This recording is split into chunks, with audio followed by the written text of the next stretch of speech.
There, and welcome to Dharma Science Radio.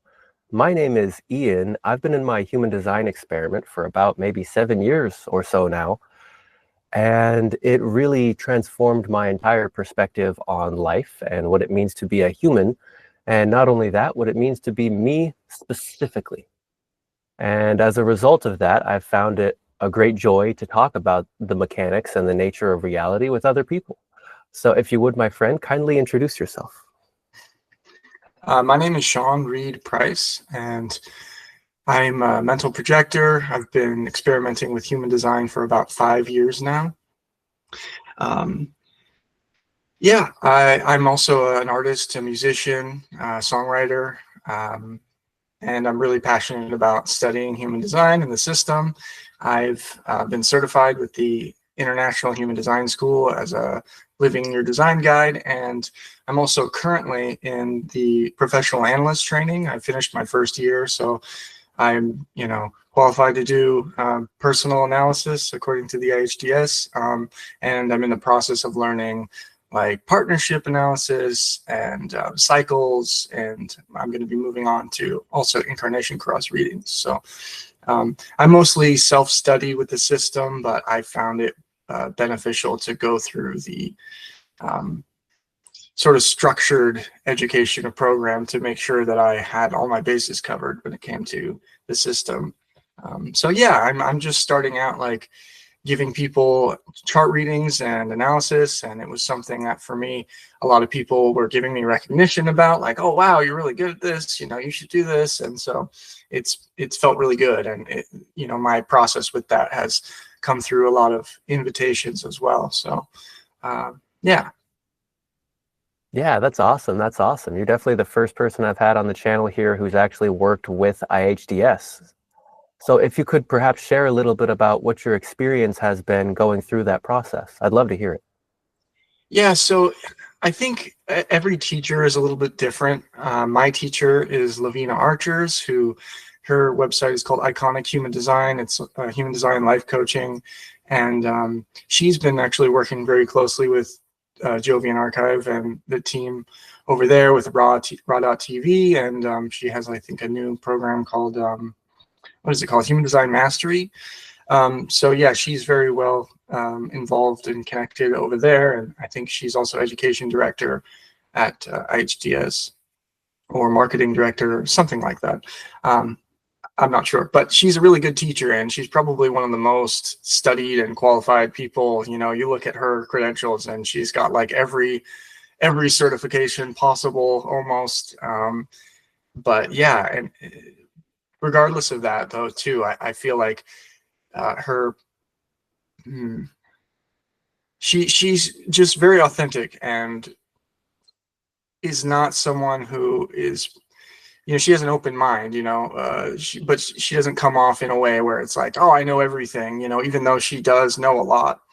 And she's always like putting it to the other person to be like, what's your experience? What's your design like? What's it like for you? And I think that having that availability to learn and to see what other people are experiencing and then factor that into what the system tells us, I think it's a good perspective. So my experience has been good. It has been a little challenging in some ways because I'm a quad right variable. So learning in a kind of strategic sort of way can be difficult for me. I tend to just take in the information. But then when it comes to like, testing or assignments, it's a little bit more difficult for me to be like, okay, I'm going to go through a mental exercise of what I might say to a person hypothetically, which is a little bit more difficult. Like, I don't really know until I'm talking to somebody what's going to come out or what I'm going to say.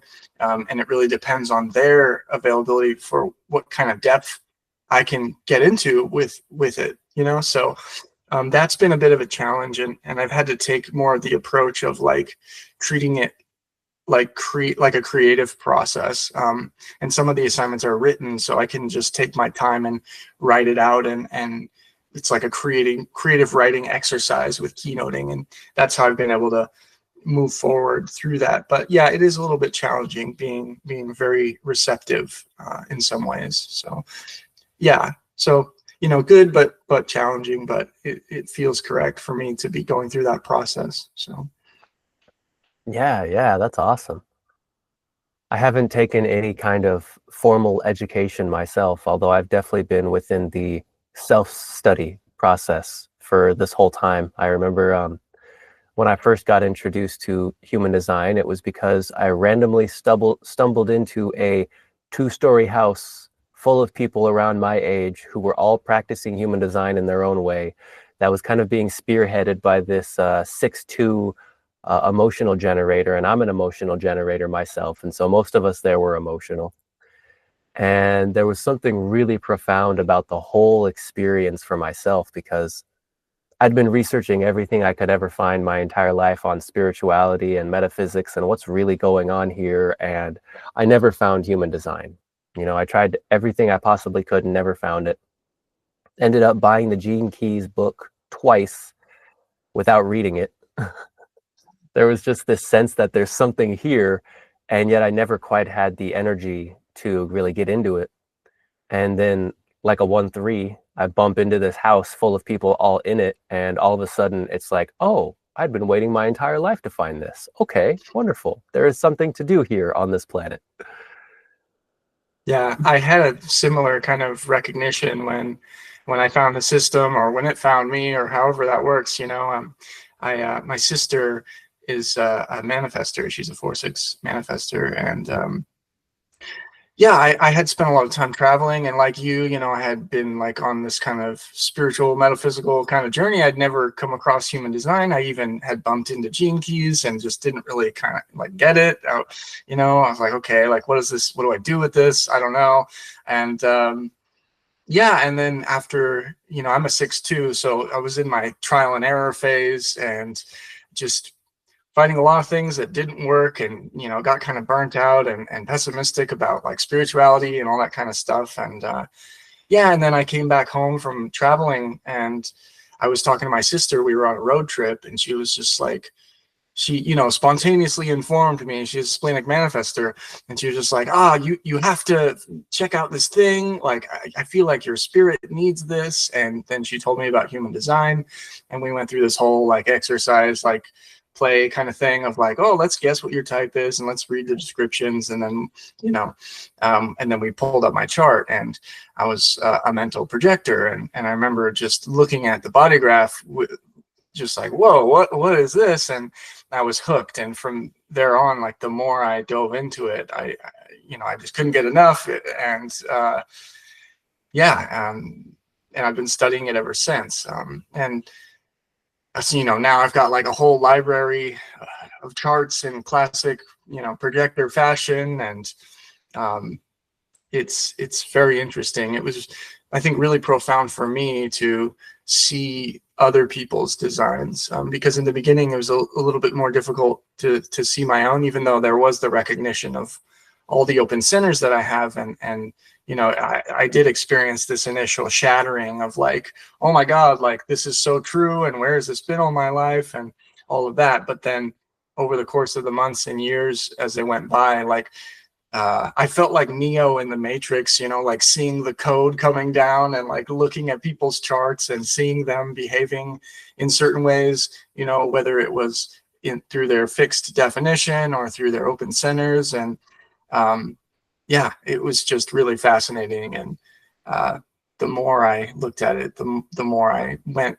deeper and deeper. Yeah, and then I got to a point where I wanted to come back to the surface and really master the surface mechanics. So that's when I bumped into my teacher. She's a 3/5, and she invited me to go through the education process. So Yeah, that's so perfect. That's so wonderful to be able to receive the invitation for something like that as a mental projector. I can only imagine what it's like to have so much openness. Within my own system, I've got sacral to root to emotions to ego defined. And then wow. there's this hanging, or not hanging, but there's this split, and then there's the 1648 on the other side. So it's like there's an autopilot in my body. My body makes its own decisions. There's this authority that's a concentrated double ratchet wave.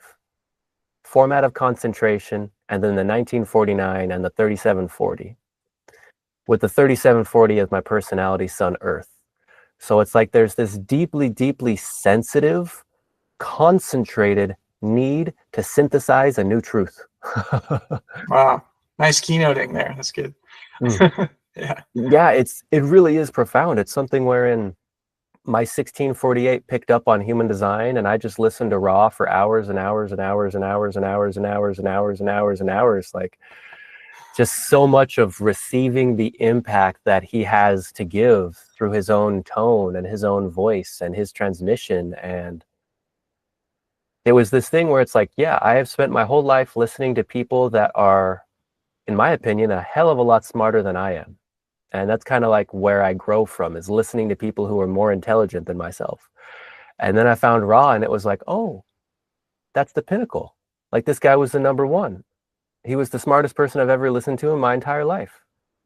And now it's like there's a new ground floor.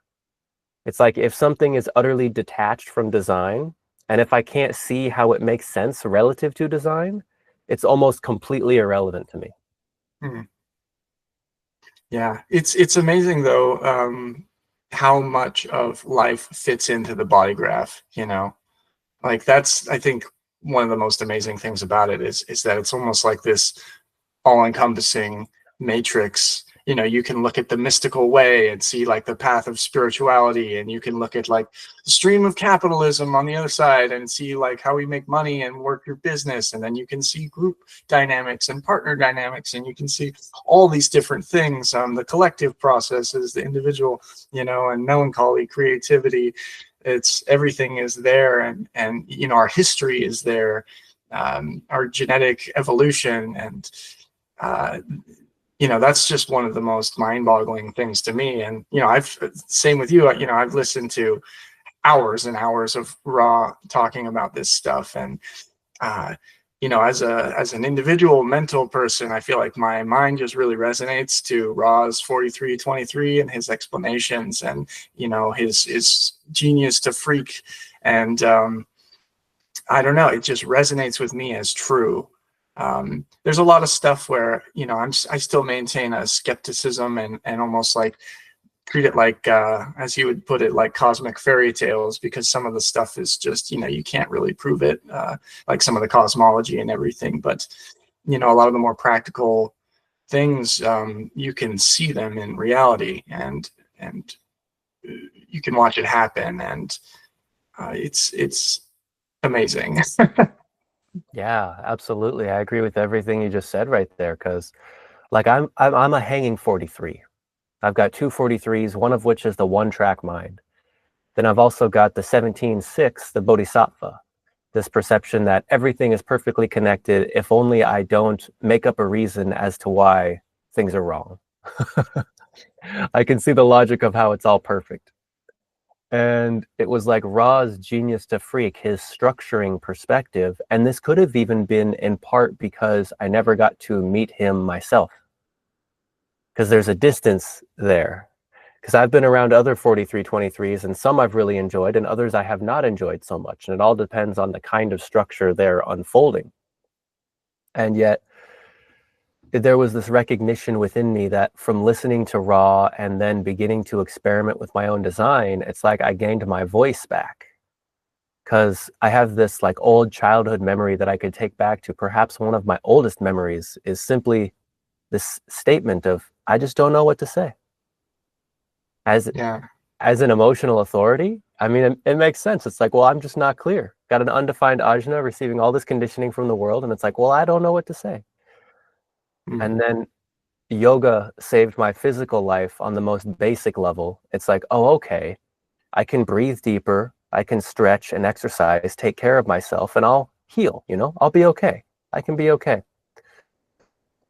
And then human design came along and basically filled in the gaps. It's like it answered every single question yoga did not even try to answer for me. Because I never got into astrology. Astrology never made sense to me. It's like half of it resonated, and the other half was utterly not resonant.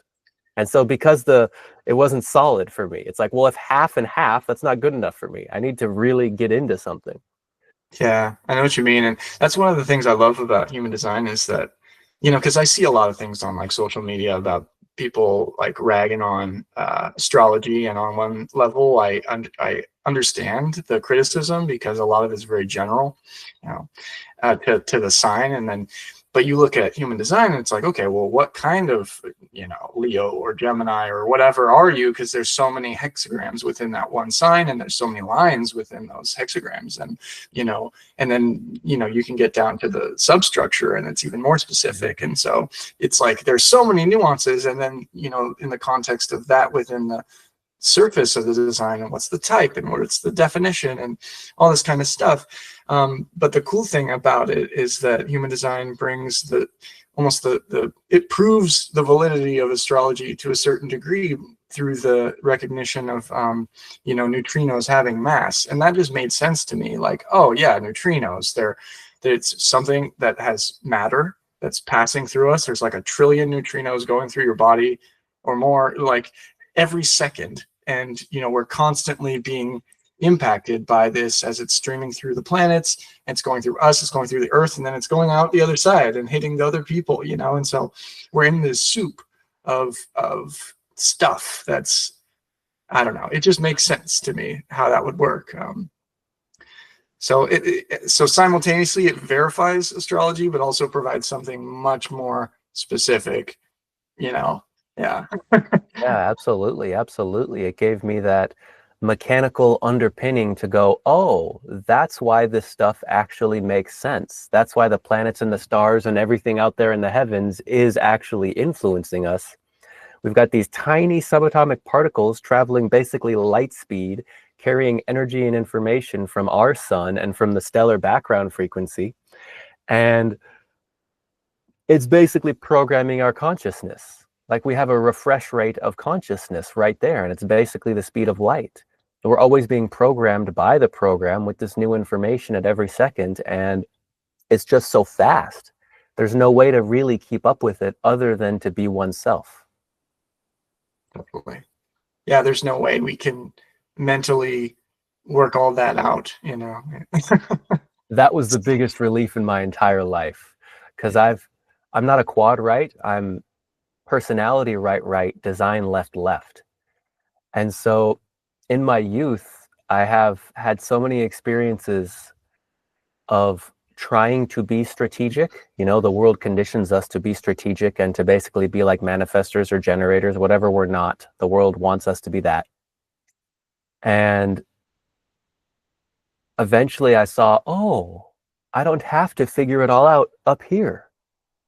Because it's like, I've got 9 activations in the first line. So it's like, I like to think I'm fairly intelligent. I'm reasonably smart of a person.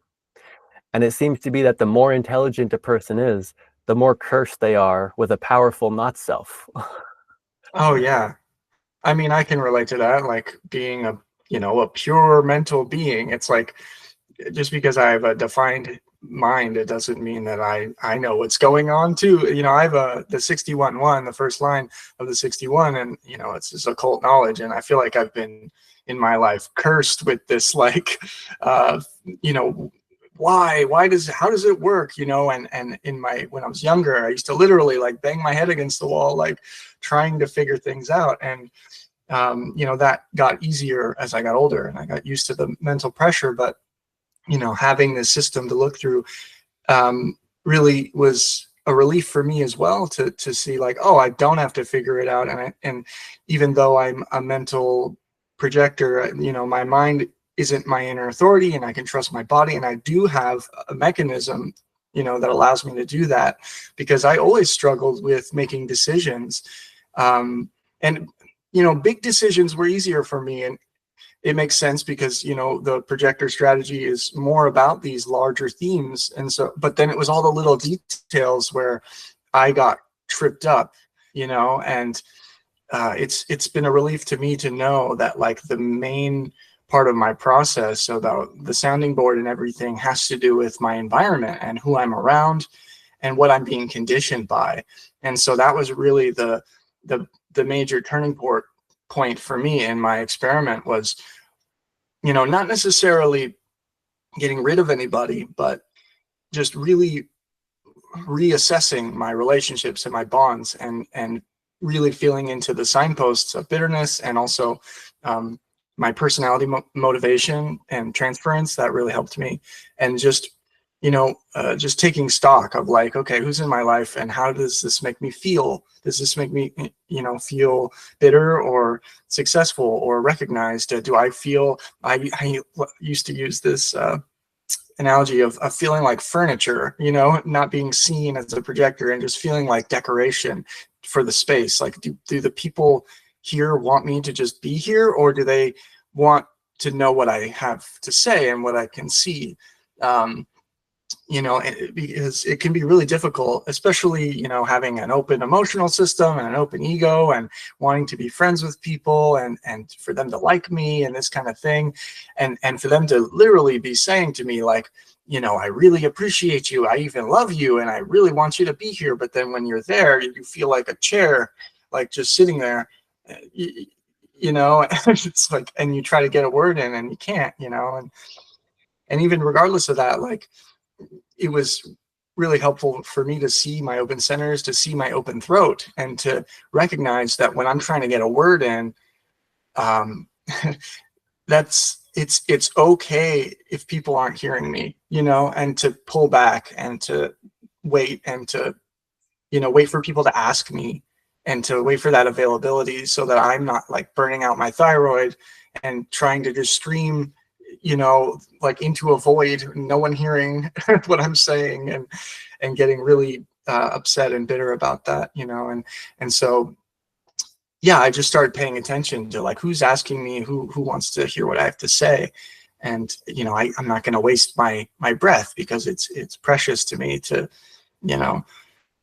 my energy is precious. I don't have a lot of it. So, yeah. Yeah, absolutely. It's such a beautiful share. I can only imagine what it's like to have so much openness in the chart.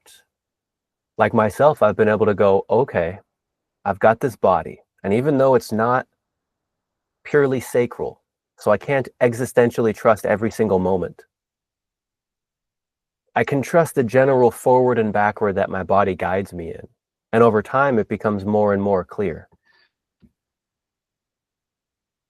Whereas when you have all that openness and it only comes back into your head, and as a projector, that you're here to be conditioned. And what kind of conditioning do you actually resonate with? What kind of conditioning do you actually like, and what is good for you in that sense? Because like as a third line unconscious, I got the third line, third color, third tone for my design sun earth, including, of all the things, the straw that breaks the camel's back, 9.3 in detriment. So it's been really fascinating to watch that unfold in my own life, because it's like, anybody wants to condition me, I have this automatic get the heck out of here. Like, I'm not hearing any of that. Whereas for projector, it's kind of a little bit more like, what conditioning resonates with me? So could you speak a little bit more on what the soundboarding process is like for you, and how your inner authority functions as you see it? Yeah. So, it's in some ways I relate a lot to emotionally defined people. All my substructured tones in my cross are solar plexus, and so my cognition is feeling, and in some ways I'm very cyclical. I have the 53rd gate in my chart, so beginnings, but yeah, in the sense that the sounding board process is a process, and I have to go through my process, and sometimes that takes time, and sometimes it's relatively quick, but still I have to really go through that, and it's not necessarily 100%. It's like, okay, like I kind of get to clarity too, but at the same time, it's more about this kind of back and forth, like in my mind, because the mind is a dualistic mechanism, and so I feel like I have these swings of like, oh, I'm going to do this. Oh no, but what about this other side and this other thing? And it's constantly measuring, and I really just have to trust in my body, and just really, it comes back to the people in my life, and who I'm being conditioned by and whether they recognize me. It's like, I've heard Ross say, about the mental projector. It's like, you may not have a direct inner authority, but you do have a strategy. And, that has been crucial for me. And the other thing as well is I mentioned it before, the personality motivation. That has been huge for those moment by moment decisions, those small things, because, what Ross said, for the projector, motivation is as profound as the sacral response for a generator. It lets you know whether an invitation has expired, or whether a relationship that's already established is of value, because you get the invitation and you're in, and then what then? Like, it doesn't always go forever, and you have to have some kind of thing, some kind of signpost that tells you when it's no good anymore, or when it is good, and so I'm a hope motivated person. And so I started to notice this feeling of guilt, and it was with the bitterness, this guilt that, like, oh no, I have to fix everything. I have to make sure everything's perfect. I have to be the savior. And it's like this nervous energy of, like, almost scatterbrain kind of thing, versus this cool, hopeful, just backseat kind of just watching the movie, letting things happen. And so I started to notice that. And yeah, some of that also had to do with, like, I would say a big part of my recognition of my inner authority process had to do with my cognition. And I early on experimented with determination, like my eating and digestion and stuff. And that was huge for me as a quad right. Like, anyone who has rightness is very conditioned, and especially the right brain, through food conditioning. And I'm a cold thirst person. I have my iced coffee here, so I've been experimenting with eating cool foods. It doesn't have to be cold, ice cold, or anything, just as long as it's below my body temperature. And that's been huge for me, to really sort of clean up my cognitive process and my brain, and allow me to really connect in with my body. And so sometimes that shows up for me, like, because I'm a feeling cognition, it shows up like these tingling sensation moving through my solar plexus and my body. But, that's not always 100% there all the time, so it's, I don't know. It takes me time to really get a sense of that. But inner authority isn't really something that's I can hang my hat on all the time. I just have to really be discerning. On the second line, I have to be discerning and selective about who's in my aura and what I'm taking in, because it's sad to say it, but, like, the fuel out there, in terms of what I'm taking in through my 4 open motors, isn't always the best fuel. And but at the same time, I don't always have a choice. Like, I need energy, and I have to do things. I have to live my life. So there's this kind of dilemma. And, so I just have to always filter everything through, well, am I recognized? Am I being invited? Because even if someone is not self, like, at least I can be sure that that bond is right for me at that time, and it may not last forever or whatever, but it's what it is at the time that I need it. So, as much as I'd love to be able to say, oh, everyone in my life is like, they're all operating correctly, it's just not realistic, but there can be a really a difference to the energy quality when you take in a motor that feels correct. And I've been lucky in my life to have close family who's been receptive to this stuff, like my mom, who's emotional.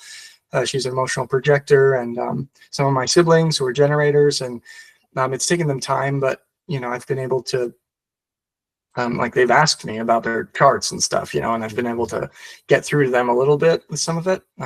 Although sometimes I can't go too deep, because then they're just like, whoa. But yeah, it's been nice to feel like there has been some, I don't know, change in that way, where my mom has told me like, wow, telling me about my emotional wave was so huge. And, it's such a relief for me to take in an emotional wave that's not like daggers coming at me. So, yeah. Yeah, absolutely. That's so beautiful. I love to hear that your family is able to receive some recognition from you or to give you some recognition and to share in a bit of that field. I think that's so beautiful.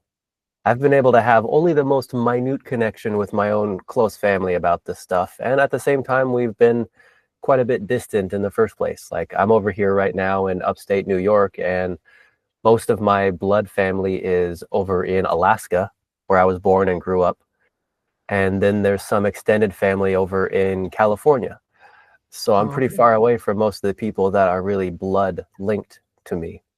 And at the same time, like even in this communication, even in this interaction right here, right now, I'm also a I'm also a hopeful motivation.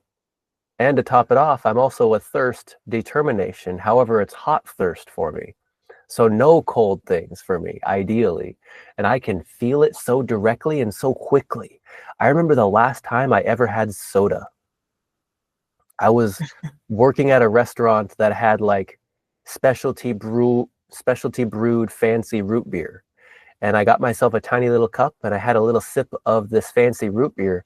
And I immediately felt my entire like auric expansion, like my energy was up and I was good. And then I shrunk down into this tiny little thing. So all the energy was just, instead of being like free flowing and open and ready to do and all this stuff, it just shrank down into this condensed little flat line of, oh, yep. It was almost like a microdose of depression. Yeah, I can relate. Because with the thirst determination, it's like everything's about temperature, right? And it's been such a profound recognition for me. Like part of the reason I knew that my birth time was correct is because, I remember when I was a kid, like being told certain things, like because I have a really hot system and a hot body temperature. I used to go camping with my dad and he would be like, oh, you're my little heater and stuff, And I remember on like my third birthday or something, eating a whole watermelon to myself. Just, that's like the perfect cold thirst food. Um, yeah, and just little things like that over the years, like talking to my mom, and she was like, "Oh yeah, you never like to eat your food like when it was hot." But I remember being told like, "Oh, hurry up and eat your food; it's gonna get cold." And now I make sure to let all of my food, most of the time, if I can, cool off. I try not to force myself to eat like that, but just really notice like the shift in temperature. And now, after experimenting with it for years, if I have something that's too warm or too hot, I can feel like this flush of heat rising and like radiating off my head. And I just noticed that my temperament as well is much more cool and relaxed. And I remember looking back on a moment like when I was particularly upset or angry, and I could feel like the heat just radiating off my body, And so I think the cooling process has helped me so much. It's also helped with my body weight.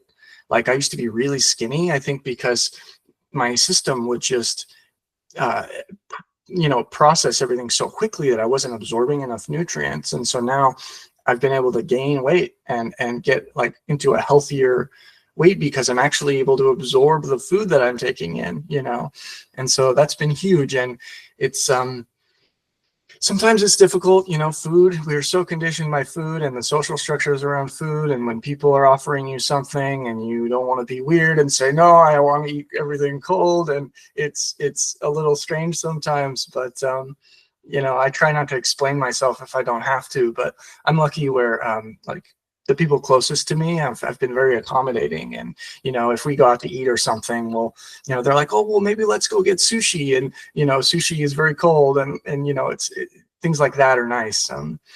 So yeah. Yeah, that's so wonderful. It's great to hear because I know that from my own experience, integrating and experimenting with my PHS was dramatic in my life as well. Like I remember I was having a chronic health issue that's actually a little like embarrassing or shameful to even talk about it. And so that's why I kind of like to talk about it, to get over that kind of feeling, is that I started to have the worst gas imaginable. And it could be literally like 30, 40 times a day. Sulfur rotten eggs are coming out of me like all day long. And it's embarrassing. Like, it's horrible. Like, I'm a walking gas chamber. And it's like, what do? I don't know. This is horrible. And I didn't go to many like conventional Western doctors. However, I did end up going to an Ayurvedic doctor, and that did not end up helping very much. Hmm. The thing that made a difference is I got, for real, I started going, okay, well, no more cold. I'll stop having cold water and I'll start drinking hot water all the time. That kind of makes sense to a degree, in the sense that, like, if, with a cold system and then putting cold things on your system, it's like the food is stuck there too long and it's like rotting, and then you're having sulfur farts coming out, like that makes sense to me, that you would need some assistance. It's like, the way I look at my body is like it cooks food inside my gut for me, and so like I can eat cold raw vegetables and things, and it's like a furnace, right? And some people have a furnace that runs hot and some have a furnace that runs cold, and it needs a little extra juice and embers and little extra fire in there, and it makes a lot of sense.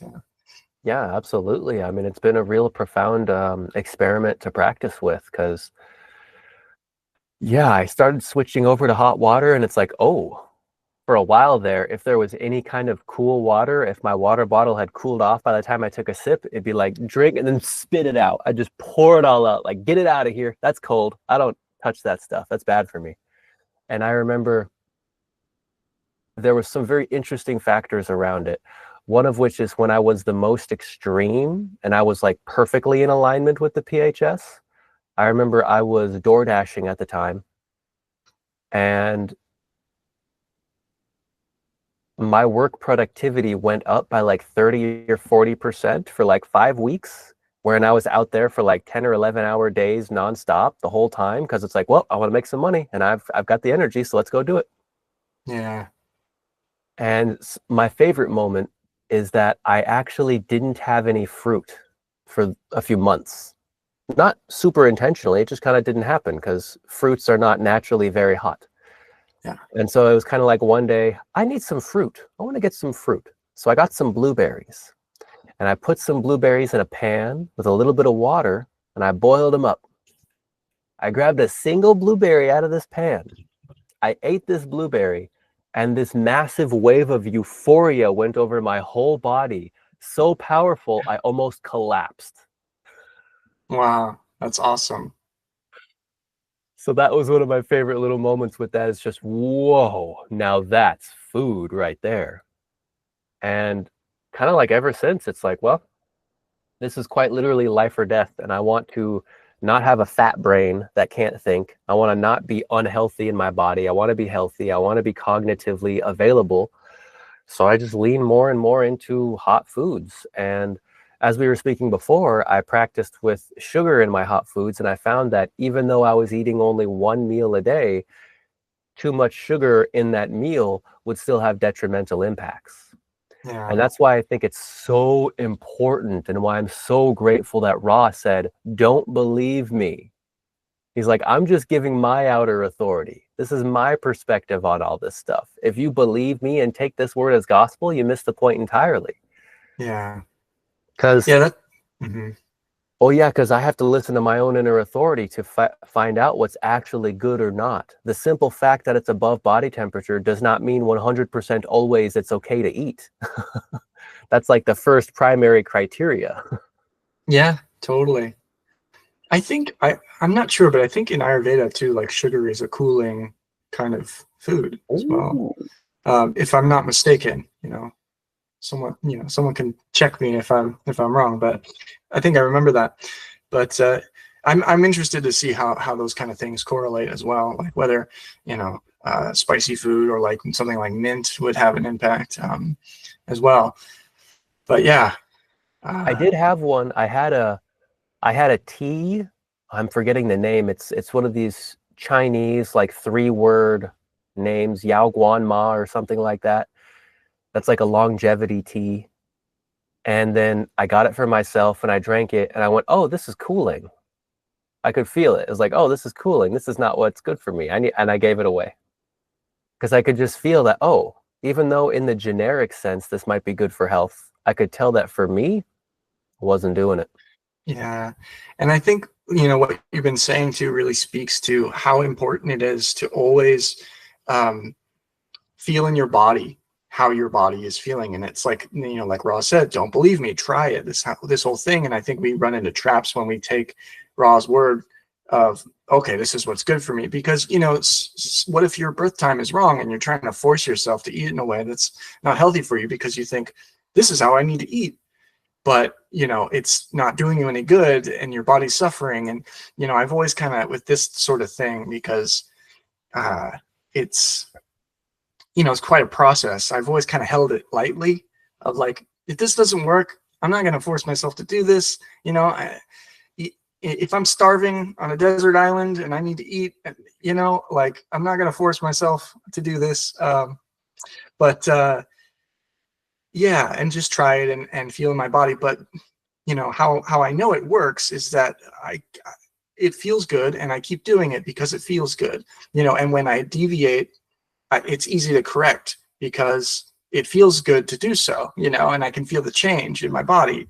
And so it's like, oh, okay, yeah, it's something as simple as like pain and pleasure. And like, when you do something that causes pain, you're less likely to do that thing. You know what I mean? And that's natural, right?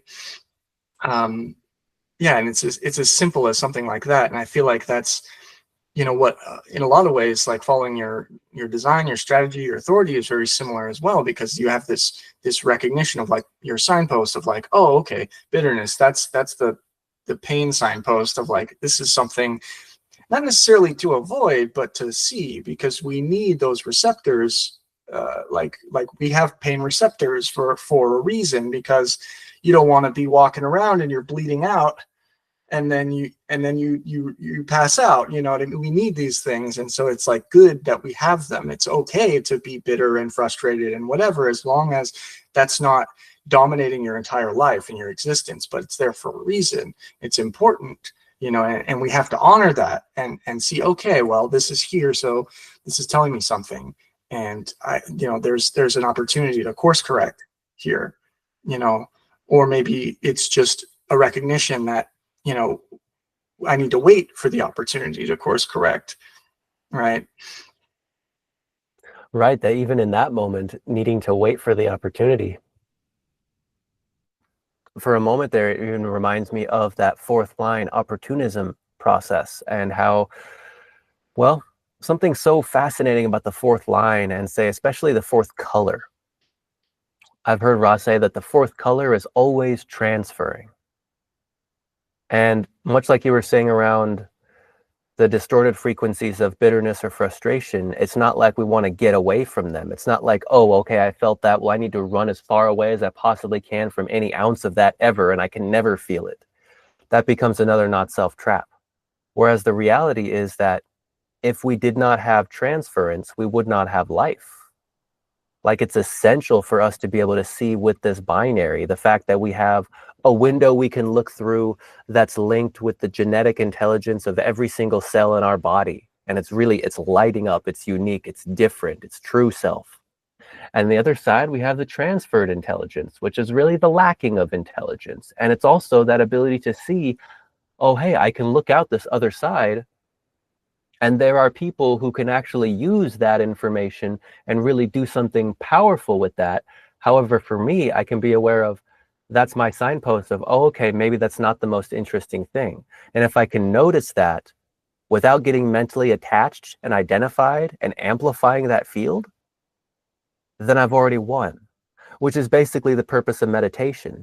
Like, there's so many people who say, oh, I can't meditate. And it's like, really? Are you sure? Because when you sit there and you meditate and you notice, oh, hey, I'm thinking about things instead of meditating, as far as I'm concerned, that's one rep of meditation.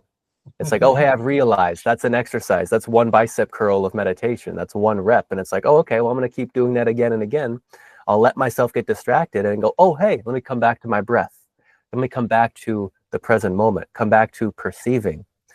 And so much of how this all functions is, well, it's distorted by our minds. And my belief is it's simple genetic momentum, basically. Like for 90,000 years, the ajna was the dominant authority, if I could put it that way, on the planet. It was the dominant awareness. And so naturally, the mind is used to controlling the life. And then we had the projector evolutionary revolution occur, and now we can recognize a higher order of truth. And there are things that are so much greater than the mind. The mind is one layer in this whole thing. Yeah, And totally. the fact that we can trust our bodies, how profound is that? And it's something where I really, really appreciate to say again about Roz, don't believe me, like don't take my word as gospel, because there are various different pieces where I'm like, oh, okay, I see that you said that, and now I'm going to say something different. Because for me, as far as I'm concerned, every single body has inner authority. I don't care if you're a mental projector, I don't care if you're a reflector or whatever else, you have inner authority. As far as I'm concerned, the moon is inside you. The people around you are inside you. It's your perception of them that allows them to exist in your reality. It's your matrix. It's your hologram. And so for me, it really helps to be able to see, no, we all have a method for making decisions. And it all begins for all of us. Wait. Yeah. I think that's the first step of getting out of the mind, is just hold on, wait, just a little bit. And depending on who you are, depends on what you're waiting for. And yet waiting is the beginning of everything. Yeah, it's true. You know, I forget where I heard it, but, you know, I remember hearing Ross say, you know, even manifestors wait. They just have the illusion that they don't wait because they can be so quick to act. But, you know, they still have their inner authority. And if their inner authority isn't telling them to act, then they're waiting, you know, just like everybody else. You know, life is a response mechanism. You know, all our cells are generator cells, you know, in their matrix. You know, everything is a response in that way. And so, you know, no matter what the surface illusion is, it's like waiting is, there's this palpable, like this potential field, you know, and that's, I feel like what waiting is. It's like this waiting to be manifest as life, you know. And yeah, it's pretty beautiful. And that notion you're saying of the surface illusion, it brings me right back into the body graph and simply how practical, how valuable that technology is. Like I studied yoga for years before finding human design. No one ever told me, because of when and where I was born determines how my chakras function. People would just say, oh, maybe your whatever chakra is weak, or this chakra is too strong, or something like that, other homogenized ideas. And then I got to see, oh, okay, so I do have an ego. Because I was Yeah. wondering, like, do I have a big ego or not? Because it felt like I could push it aside and I could get over myself. And at the same time, it kind of seemed like I did. And now I can see I've got all four motors together, including the ego. And there's so much misunderstanding around what it means to have an ego. Something that's completely unconnected, at least directly, to human design, that I really appreciated learning was somebody named Bob Greenier. He was on a podcast I saw maybe a month or two ago at this point, and he had a profound experience at the pyramids in Egypt. And he has some very interesting perspectives. And his definition of ego is actually the ability to read and write the Akashic field. And so it's like, well, you have an ego because you have your own memories. You have your own perspective. And this is disconnected from human design. So it's not technically the human design sharpness of what an ego is. Well, and yet that idea. You know, some of that is in a way because I don't know if you've ever looked at the memory circuit, and the memory circuit, it goes from the 26th gate to the 44 down to the 32 and the 54, and then it goes up through logic, up the root, through the channel of concentration, and then through the what is it, the being in the flow, and then it goes to the abstract up to the ajna. And yeah, so I mean, part of the ego is about the fourth line of the 26th gate is called censorship. It's about manipulating memory, and it's about marketing. It's as exaggerating, and so part of that is influencing how we see things through our memories, and that's useful. It's a useful mechanism. It is. What you were saying about yoga and some of that stuff really reminds me of my journey, because I spent a lot of time in like the new age circles and doing yoga and going to meditation retreats and all this stuff. And to me, what's really refreshing about human design is that, it's, as Ra called it in the beginning, it's this guide to no fault living. Basically, there's no fault or no blame. And you see your chart or the charts of others, and you can see, oh, wow, that's how they're programmed, or that's how they're conditioned. And there's no choice in that. That's just how it is. And you can forgive yourself and them and move forward. It's helped me like in a similar way to what you were talking about the ego, because in spirituality circles, a lot of times the ego is bashed. And same thing with the mind. Like, it's helped me accept my mind. I have a defined mind, and that's okay. Like, I have a noisy mind, and just because I can't sit in meditation and have no thoughts doesn't mean there's anything wrong with me, And so it's been helpful in that way, because I used to go into these spaces and everyone's like, okay, now meditate and visualize this or that, and that was difficult for me to do. And I thought, oh, there's something wrong with me. I'm less than, I can't meditate right, I'm not spiritual enough, whatever. And like, it's just all these traps, and it's not what life's about, So Yeah, absolutely. Especially with all your openness. If you're in a group setting and trying to quiet your mind, that's absurdist. It's a real cruel joke, to be honest, because you're picking up so much energy from these people who are trying to be quiet. Who knows what's going on inside of them? Who knows how much amplification you have to try and let go of, compared to if you find yourself alone in the woods. Oh yeah. That's a different world entirely. Yeah, it's really amazing. Just what you were saying, that it's been very profound to me to realize the connection between the mind and the body. And there's this like psychosomatic relationship that I think is studied in a lot of different modalities and stuff. But, seeing it particularly in my design, because the ajna, is the pituitary glands, which is a master gland. And it's like, has its tendrils and all the openness, and it's measuring and reading everything, making sure everything's okay. And it's like this double-edged sword for me, my mind, of like, yes, very powerful ajnas, I'm certain, or whatever, even though half the time I'm like, I have no idea. But then, how that can turn in on myself and become this like horrifying trip of looking at like all this openness and being like, oh, there's something wrong, I need to fix it, I need to change it. And it's so having that recognition of like, the health of my body directly reflects the health of my mind. And and a lot of that has to do with who's in my environment, and where am I, how am I eating, who am I with, like what are the circumstances that are leading to the lack of health in my body. Am I hanging out with people who are like addicted to drugs and alcohol, and I'm taking that in and being conditioned by that, and now those are my habits? And let's say it's a generator, and they have the channel of being in the flow, and now I'm in their flow, and I'm doing the things that they're doing, and they're not healthy, and then I'm looking at myself saying, I need to change my habits. You know what I mean? And what a trap, right?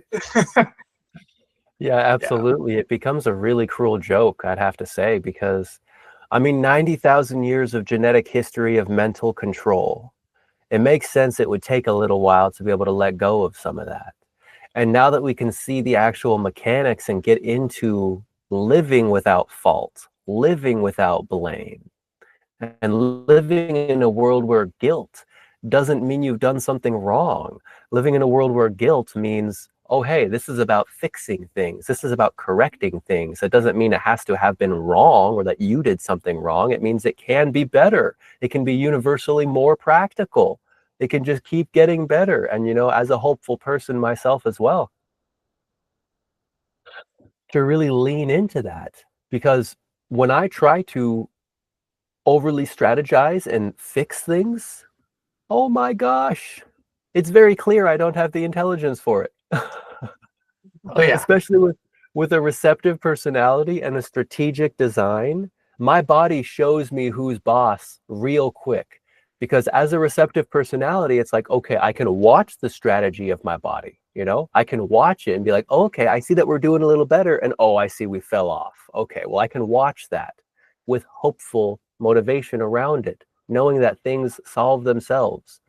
And if I try to accept this conditioning from the world that says, go out there and make money, do better, accept our conditioning, it's just like, think, get out of here. I need to be myself. I need to make my own decisions. I need to let my body live its life. And I know you think it could be different. And yet, well, I tried, I tried for a long time. I stressed myself out to hell and back, trying to figure it all out and make it happen. And then it's like, oh, you mean I can trust my body? Really?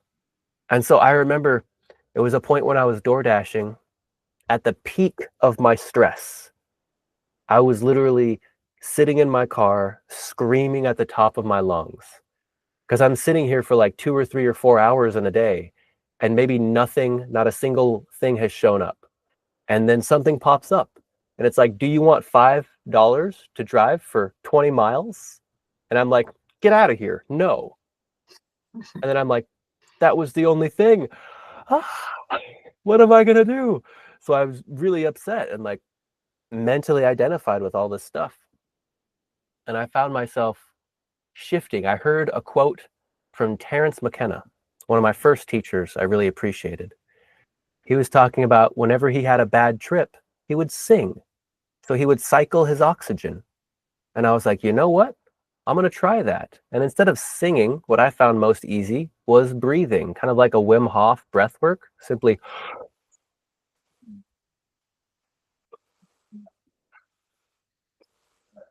And I got into a pattern like that. And the thing that happened is, no matter how stressed my mind could have me going, like excess rajas. You were talking about Ayurveda, so I figure you know what that means a little bit. A little bit. Excess, passionate, energized, attached, doing energy. And how do I calm that? Well, I would breathe. And I would continue with that hyperventilizing, deep breathing. And then, like the Wim Hof method, at the end of it, there's a complete, full, 100% exhale. And then wait on empty for as long as you comfortably can. And then another big, full inhale. And be at the top on fullness, full belly, full chest. Hang out there for at least 30 seconds or so. And then after something like that, I consider that one round of my own basic dharmic pranayama. And doing something like that, it changes everything. Like in that moment of sitting in the car stressed out, what am I going to do? It became clear of, yes, okay. Not that I logically knew what to do, that I witnessed my body moving and taking steps forward. And there was another experience wherein I pushed the farthest I've ever pushed into that kind of breath work. I think I did 100 or 200 breaths before the retentions. And I actually got lost in a white light of bliss, wherein I forgot I was indoors. I forgot I was a human being. I forgot my eyes were open, until slowly the white gave way into this peripheral view of, oh, hey, there's something here that slowly closed into the focal point. I'm also peripheral perspective. And so the periphery slowly came into a focus, and it was like, oh, I'm indoors. I'm a human being. I'm an Ian. I'm right here. And the most fascinating thing about that for me is that it felt like the biochemical exact opposite of being blackout drunk. I had that experience once or twice in my life, enough to know that I don't like it. And that breath work white out or white in kind of experience was like, oh, that was like the opposite of that one from then. Because this one felt really good. It felt like going back and taking a little break and then slowly waking back up here on the surface in the illusion.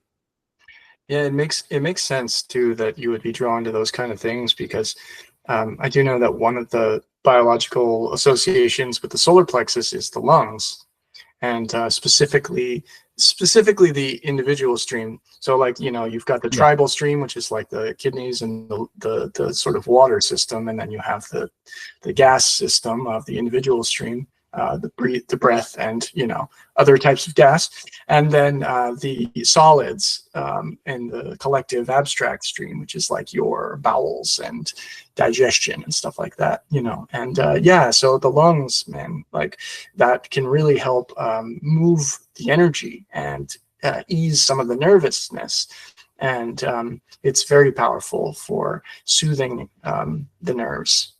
Yeah. So Yeah, absolutely. And you know, I can't say this with any kind of real certainty, of course, undefined ajna as well. However, I've seen an image at one point that showed that 1222 and then also the integration field, and those two sources or channel circuitry elements as being part of breathing. So I had this logical sense within myself, oh, so by deep breathing, I could, in a sense, bridge my split, was the kind of sense I saw there, because integration would bridge my split for me. Interesting. And, yeah. Yeah, I don't know how that would work.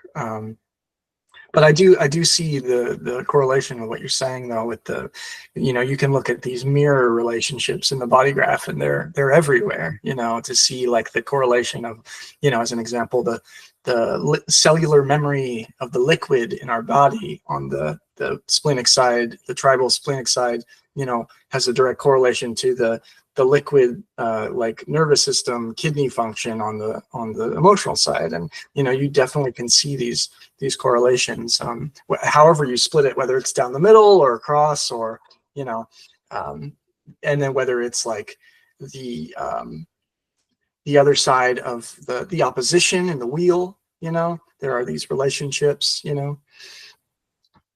Always interesting. I agree. It's really a fascinating thing to study, is how much we could actually unpack from these visuals and these representations, these maps that we were given. How much is actually there to unpack, because it goes forever, seemingly. It seems to never end, the amount of detail that we can learn from the human design system. And that's what I've appreciated so much about it. And at the same time, the fact that so very little actually really matters. Like, without type strategy and inner authority, without knowing how to actually make decisions as yourself, it's all fairy tales. It's all make-believe. It's all just a story. Don't believe it. Yeah, no, 100%. I think different people, different types, they have a different level of depth that's needed for them to have their transformation, you know. But like you said, like without the surface mechanics, if I didn't know about waiting for the invitation or recognition or all that stuff, no matter how much information I had, it would not help me. I would just be like, hey, there's this thing I want to tell you, and nobody would listen, and I would just be like, oh, so sour and bitter and whatever. And, you know, it always comes back to the surface. Yeah, all the data and the information is so interesting, and it's like, wow, this is amazing, you know, what you can see through that. But, you know, the more you go into the depths and the more information you have, the more questions you have, you know, and the less you know, and then the more mysterious it is, and you can really get trapped doing that, right? To where you're not living your life, you're just measuring things, which is fine, but, you know, we got to live our lives. So Yeah, absolutely. I love when I heard about the 3 basic functions for the mind. Number 1 is that ability to observe and to see what's happening. And then number 2, that ability to like measure or make calculations about those observations. And then number 3, share 1 and 2 with the other. And that's the job of the mind. Like right there, that's the basic summary of what the mind is here for. Not at all with making decisions for the body in which it's contained within. Yeah, totally. And I think the mind really shines as well as an outer authority when everyone else has their own inner authority too, because without that, like, everyone's just telling each other what to do and nobody knows what's going on, and that's what a revolution human design is because it gives everyone a decision-making authority. And no matter what I say, no matter what I tell you, no matter what you tell me, it's like, I have my process. I'm gonna make my own decisions, and then I'm responsible, like, for my own decisions. I can't blame anybody else. I can't even blame myself because it's how I'm made, and it's a revolution for anybody. It's like, I think a big part of where we're going, we have this shift coming in 2027. It's like this famous date now with people in human design circles, and all these institutions are starting to crumble, and the social what are they called? I don't know. The social mechanisms that protect us in society are starting to fail, and we're seeing it. And we're seeing that the bargains no longer are in our benefit as individuals. And, if we don't have inner authority, then we're going to be lost, because there's not going to be governments or doctors or other people who can reliably protect us and guide us for ourselves. We all need to have our own inner authority, and it's so important. But it's also a relief that it's here in the world, because then like, cool, if everyone has their own authority, then everyone's taken care of, and we have correct bonds, and these things work properly. And so this system really, it gives me hope. It makes me optimistic, that it's here, and that people can find the tools to live according to who they are. It's something I'm super passionate about.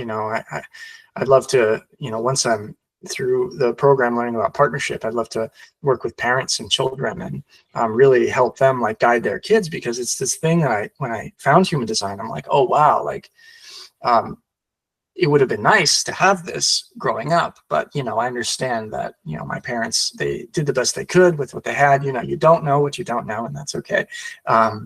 But moving forward in the future, like, wow, what a profound tool that children can come into this world. And it's not like they're going to escape conditioning, because you can't, because conditioning's the world, but they can have tools to where that conditioning won't have to impact them negatively, and they won't have to lose themselves because of that. They won't have to suffer quite as deeply as most of the world suffers. This doesn't have to be the planet of suffering, right?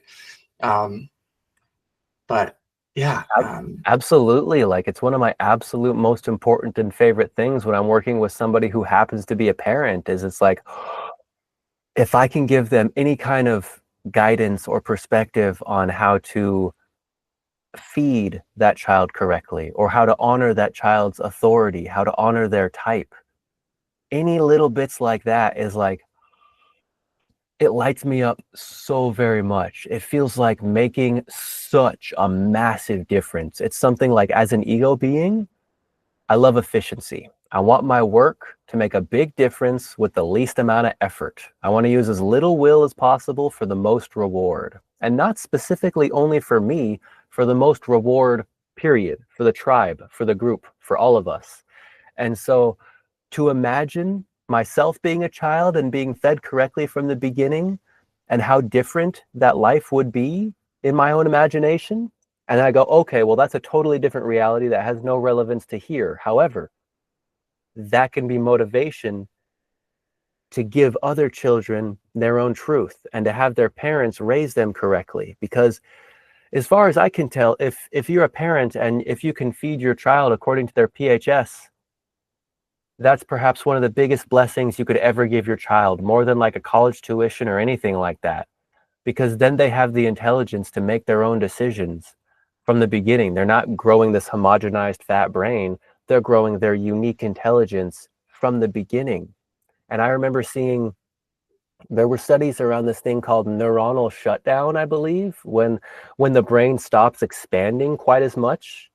And I think on average, it could be like 3 years is when it starts to really slow down. And then we find geniuses, they've tended to have maybe 5 years.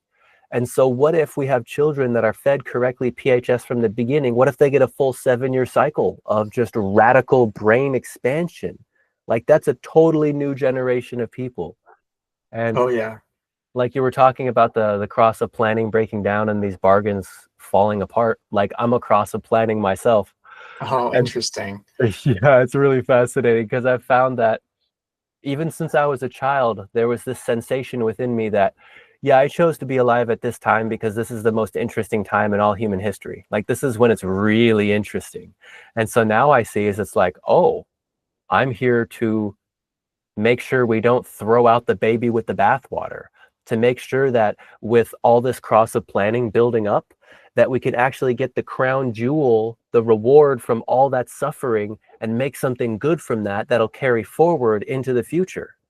Because it's Yeah. like, as far as I can tell, this old world that we're used to, based on all these bargains and all this food being shipped and all these different places and all these planes in the sky and all this stuff, most of it may not survive for another couple 100 years.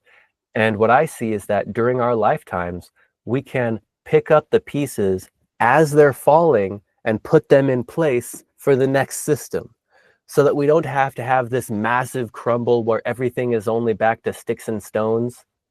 We can actually transmute the energy as it's falling and be ready to catch the rest. Hmm.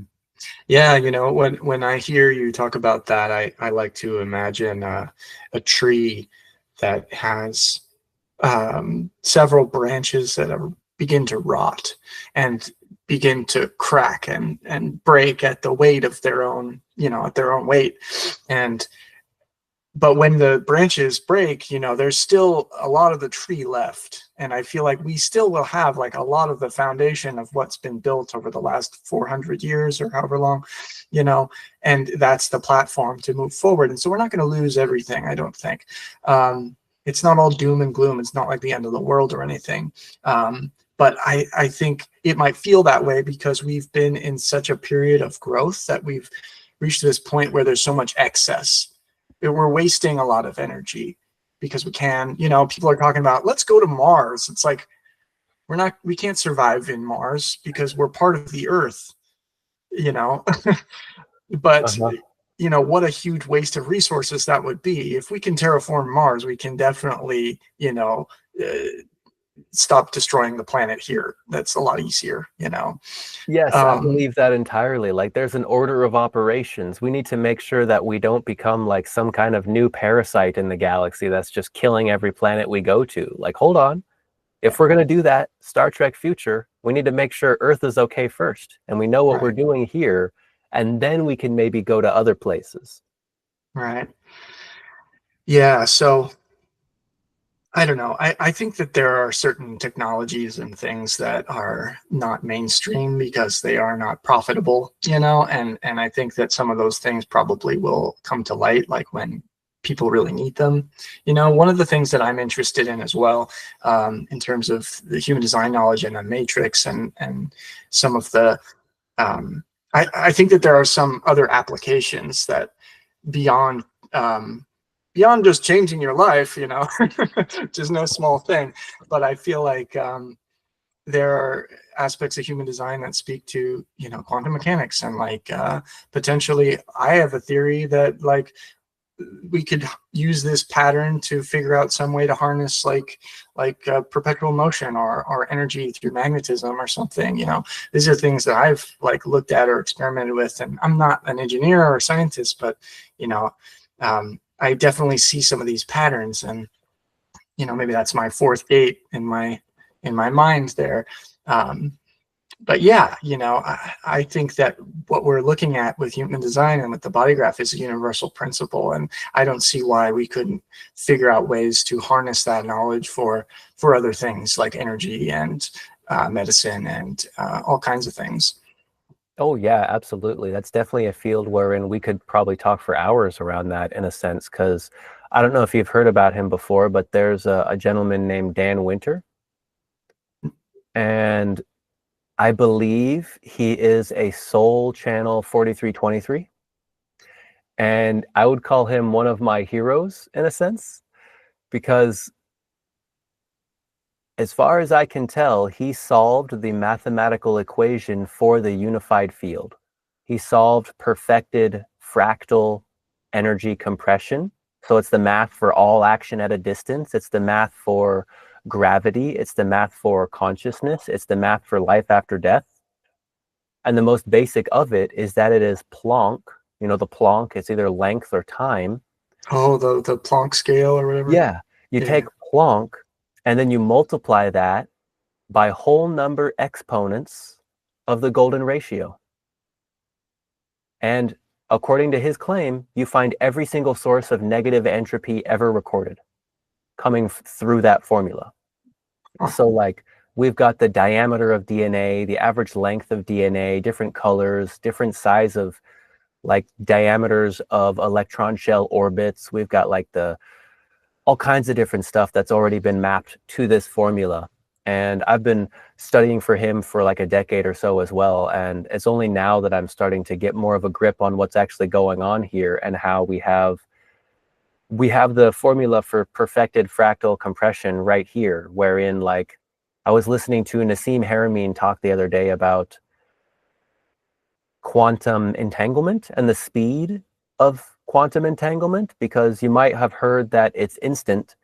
And the reality is that it's not literally instant. There is a timeline. And I remember him saying, if I remember correctly, the amount of time it would take for energy to transfer between entangled particles at the absolute maximum, like the total distance of the entire observable universe, one side to the other, it's the same amount of time as it takes for a single proton to rotate. whoa. And so as far as I'm concerned, we actually have already solved all of the problems that we're having. And it's the not self-greed of humans that keeps it confined because of national security or stability of the planet and all this kind of stuff, wherein it's like, no, I believe we've already harnessed 0 point energy. Like, Yeah. I think it was Max Planck himself who spoke about the 0 point, and they were like, yeah, even at absolute 0 degrees Kelvin, there's so much energy that can be doing something. There's Yeah. so much information that's been held back. And the thing is I understand it too, because I was listening to somebody Dan has worked with called Generation Z. He's done some videos together. And he said that, whew, I think he either built this himself or it was an extrapolation of their theory. However, it came down to the point where if you have this free energy generating device and you've got it standing upright, straight up and down, it'll generate this energy. And you could, like, if your phone is close enough, it'll simply start charging, like it's simply energy, like going through the thing. And the thing is, if you turn that 90 degrees, it's no longer generating energy for everything. And now it's a high powered rail gun. Oh, whoa. So it's quite literally, okay, this is literally life and death on a massive scale. I understand why people would be afraid of this kind of stuff. And yet it seems like the second we invented the nuclear bomb, we actually had to have cracked quantum physics and infinite energy. And what did we do with it? We made a bomb out of it. We made it as weaponizable as possible, and we classified everything. Because there's like all these different radioactive decay elements and the different rates that showcase how, well, part of it is how everything comes from light. And so I learned, and this is my belief based on what I've studied, is that we have a photon that goes forward in time. Hmm. We have an antiphoton that goes backward in time. When they phase conjugate and meet in the middle, we have what's called a graviton. And this is where gravity comes from. So it's like there's an energy from the beginning of time, an energy at the end of time, and they meet in the middle, and there comes gravity. Hmm. It's like it looks like the yin yang symbol right there. Right, It's exactly. And interesting. that's the phase conjugation of photons. Yeah, I'm curious how because I think one of the things that not a lot of people talk about in terms of like human design knowledge, and this goes all the way back to the original Black Book, is he laid out like I think it was like unified juxtaposition Yeah. theory or something, and Ra was a proponent of steady state and unified field theory, and yeah, and he laid out a lot of that stuff, but I'm not the kind of person who understands it. But I feel like I wish more scientists and researchers would get involved with human design and start really verifying this stuff and setting up labs. And maybe we'll never get there, because that's a lot of that is a big cross of planning, first line kind of thing, experimenting with the patterns and focusing and finding all these research centers and all this stuff. And maybe we'll never get there, but I feel like we'll have enough tools, to move forward. One last little thing I could say about that, at least, is the six-fold symmetry between line, color, and tone. There's the beautiful magic of that, is that when we get below the line, we're talking about the quantum. We're talking about the not visible spectrum. We're talking about the subatomic. And then the line is that first on the surface, the physical stuff above the Planck. So as far as I'm concerned personally, the line is the Planck. Like that's where that boundary is, basically. And so something I found very, very interesting is that Dan Winter, I saw an image of his wherein he showed a six-fold color symmetry of 6 different colors lined up with opposing colors opposite each other. And I was like, oh, those are interesting colors. And then the neutrino design application for human design had those same colors. And not only that, they were mapped out the same way that I mapped them out when I tried to put them to the colors. So like, I believe if we're talking about what the color 4 is I believe it would be accurate to say color 4 is green.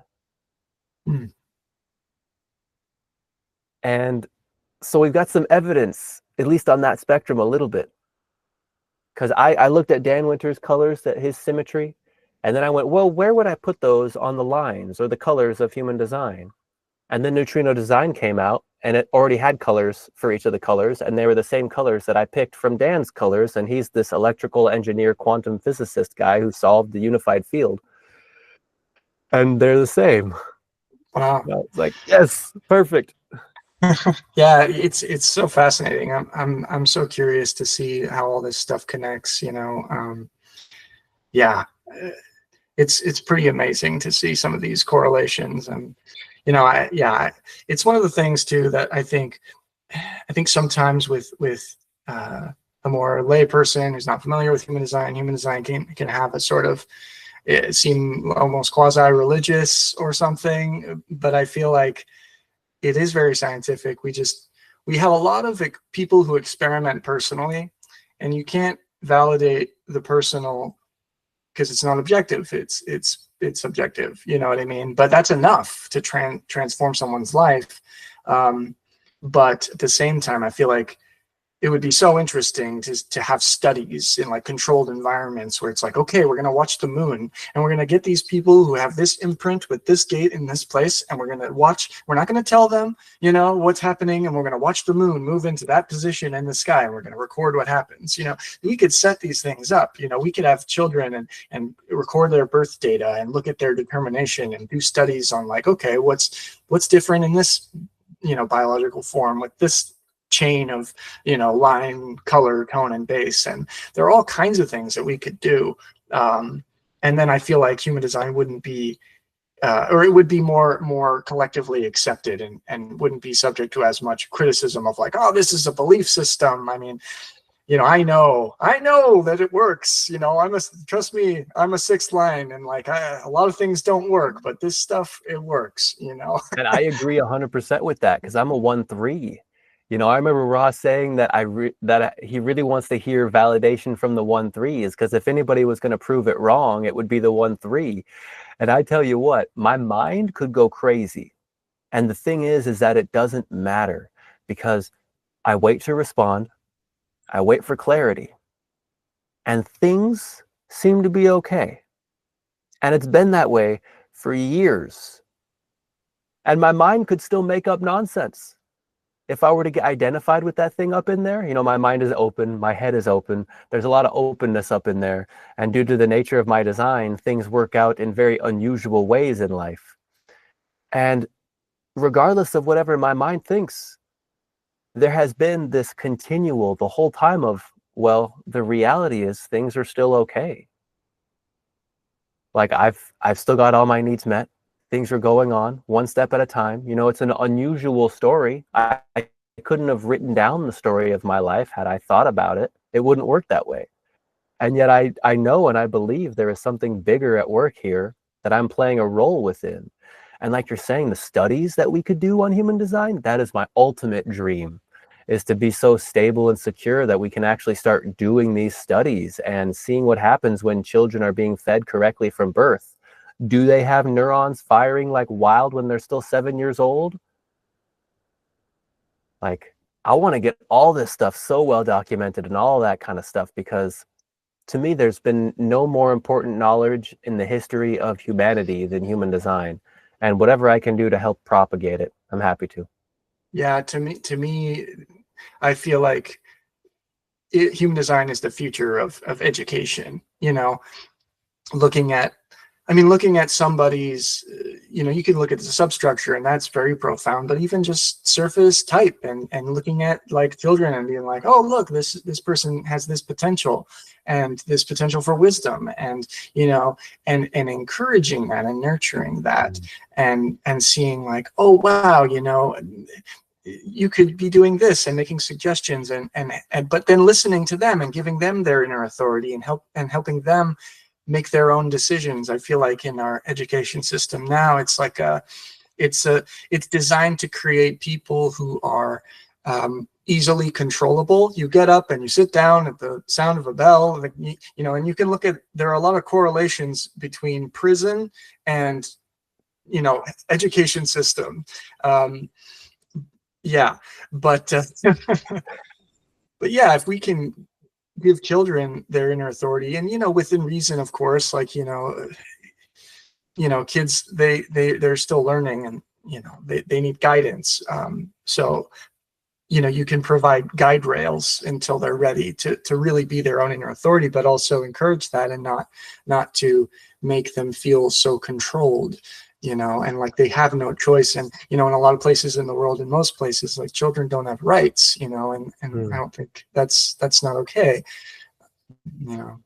Yeah, I definitely agree with that 100%, and I bet my life on it, because so much of what parenting has been is a hangover from those 90,000 years of Ajna dominance, wherein you strategically fill your role or else.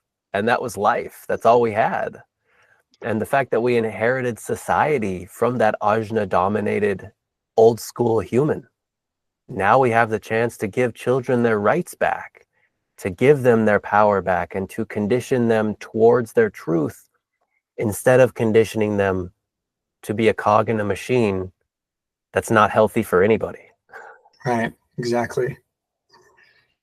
Yeah, and it's just, a big part of this whole seven-centered, homogenized, the killer monkey mentality of just control and dominate, pillage the earth and destroy everything, basically. And that's not what we're about now, and it hasn't been the story for a couple hundred years now.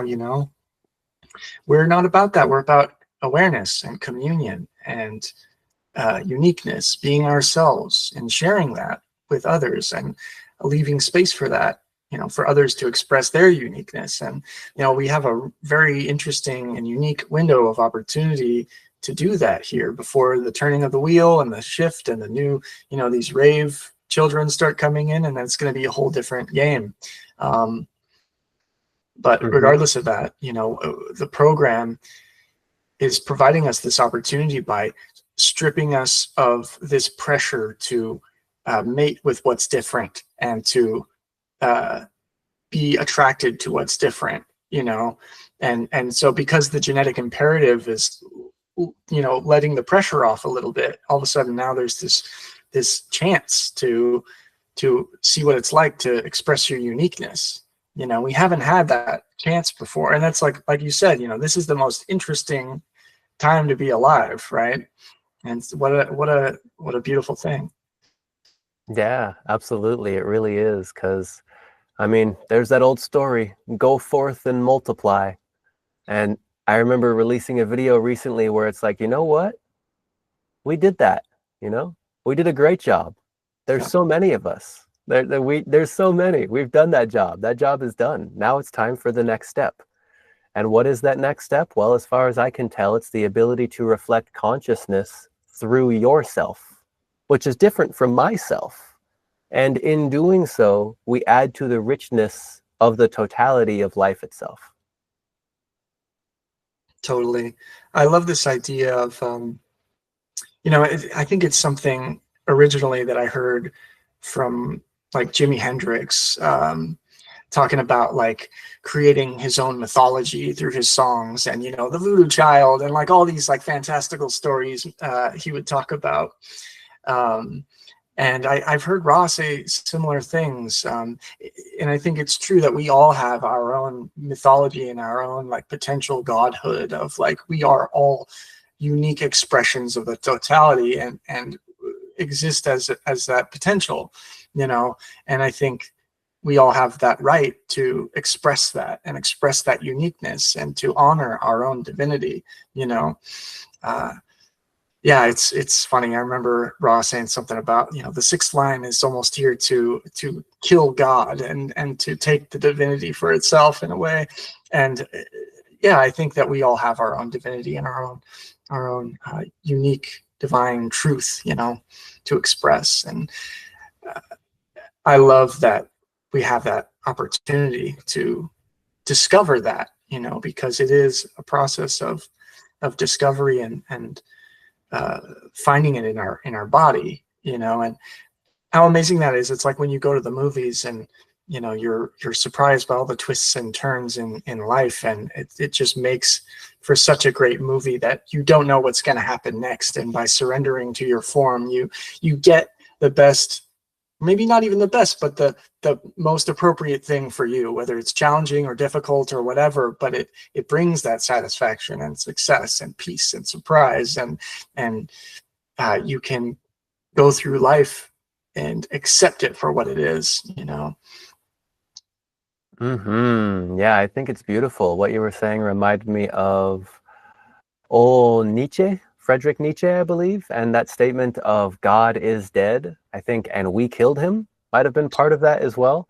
And some of that was, and I could be wrong here, however, what I remember hearing is that that wasn't some kind of an pro-atheism argument, that it was actually the external God is dead. You can't find it outside of yourself anymore. You have to find it from the inside. And so now that we have this inner authority type strategy, motivation, determination, all these different things, we have a method for making decisions as unique individual selves.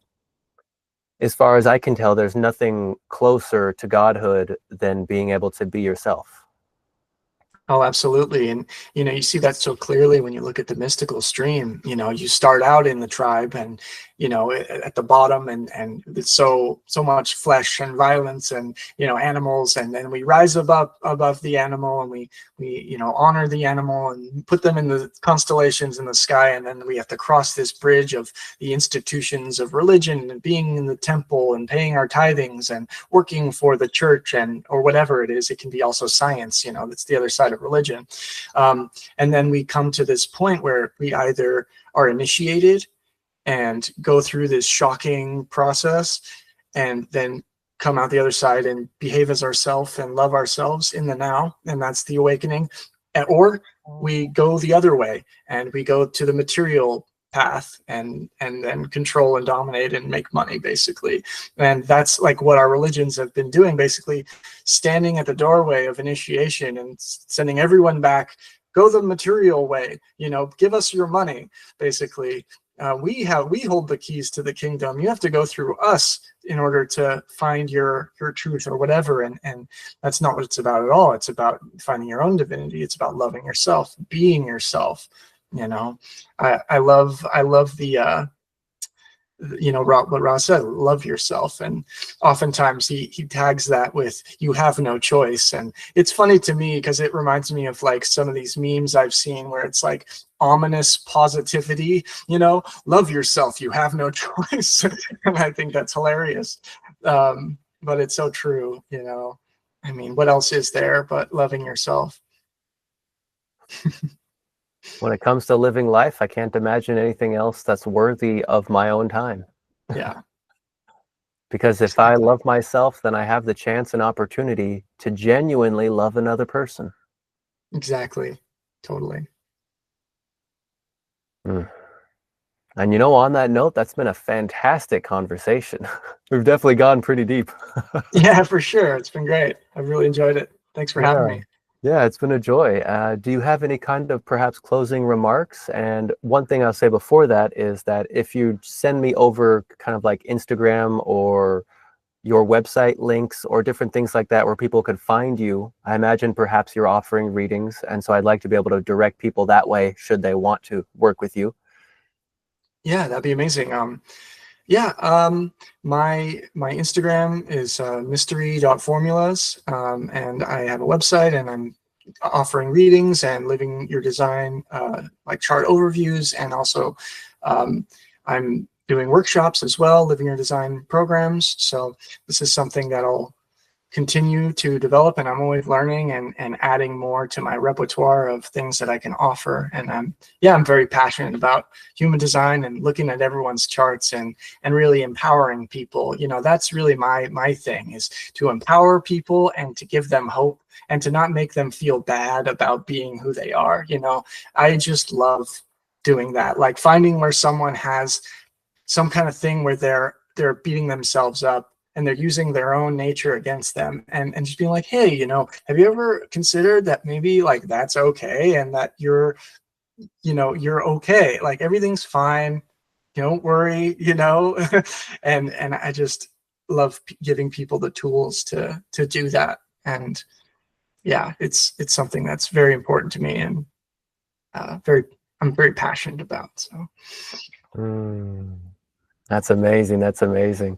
Thank you so much for being here and for sharing some time with me here online, so where other people can see us and join the conversation in their own way, and we'll get to see what unfolds, Yeah, absolutely. It's good to see you. Yeah. All right. Take care, my friend. Until next time. All right. Next time.